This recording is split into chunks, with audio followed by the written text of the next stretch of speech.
They came to Detroit hospitals in need of serious mental health treatment. Instead, they were discharged quickly and their lives ended tragically. Why does this keep happening? Well, tonight, the 7 investigators are shining a light on a recurring problem inside our mental health system. Here is Ross Jones with more. What did you say you got diagnosed with? There's a lot of different things that are going on with me. Yeah. On October 25th in Detroit, Sean Cohen tried to take his own life. The 41-year-old, who'd been struggling with health issues for months, wanted to end the pain and swallowed 2 full bottles of pills near the Detroit River. Detroit police responded, trying to save his life. We're not mad at you. We're just going to get you some help, Sean, that's all. EMS would take Sean to Detroit Receiving Hospital to be stabilized. But just 6 hours after he tried to end his life, Sean was discharged. The next day, he returned to the very same spot, downed 3 bottles of pills, and jumped into the Detroit River. Unlike his first attempt at suicide, this one was successful. He had weighted himself down in his backpack with multiple items to cause additional weight. Hospitals like Detroit Receiving are the last resort for people like Sean, the safety net that's supposed to catch them when community services fail. But repeatedly, patients admitted there are discharged quickly, only to be met with tragedy. Darian Walker struggled with mental illness and was taken to Detroit Receiving in July 2020, police say, after pointing a gun at a neighbor. Within 24 hours of being admitted, he was released, and later that month, was seen wielding a sword and throwing daggers in broad daylight. When police responded, he attacked an officer and was shot and killed. 3 months later, Michael Moza checked himself into Detroit Receiving's crisis center after police say he shot at a home in southwest Detroit. He was released hours later, returned to the home, and opened fire again.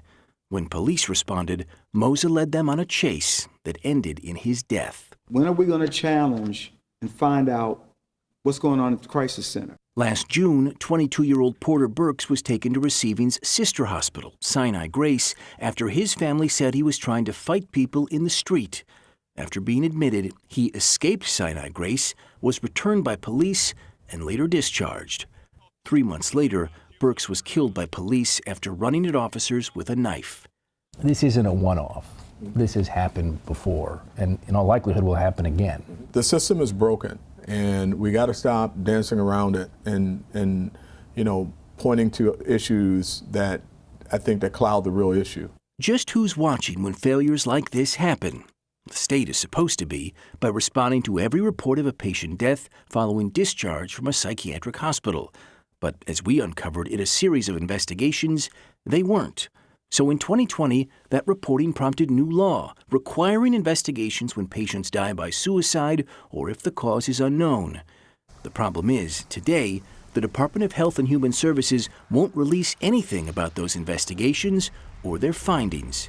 They won't even tell us if Sean's death was reported by Receiving Hospital. This is not a situation that should result in trust us from the government. Kyle Williams is legal director for Disability Rights Michigan, a nonprofit that protects the rights of people with disabilities. We have a right to know how many of these are being investigated, and we have a right to know what that investigation entails.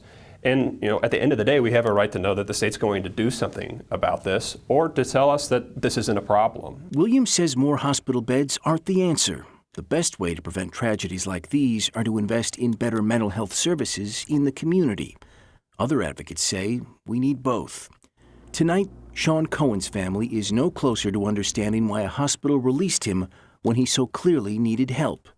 If we don't learn from what failed here, they ask, what's stopping it from happening again? This is a very clear tragedy for this person and for this family, and this is a real failure of the mental health system. Citing privacy laws, the DMC declined to comment on the discharge of the 4 patients we just told you about. But a spokesperson said that discharges only happen when a patient is medically ready based on a detailed evaluation by their clinical care team.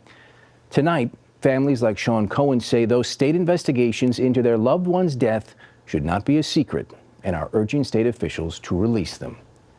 I'm Ross Jones, 7 Action News. Thank you so much, Ross. Now, if you or someone you know needs help, please call the suicide hotline number at 988. The Lifeline provides free and confidential support 24 hours a day, 7 days a week. Again, that number is 988. Help is available.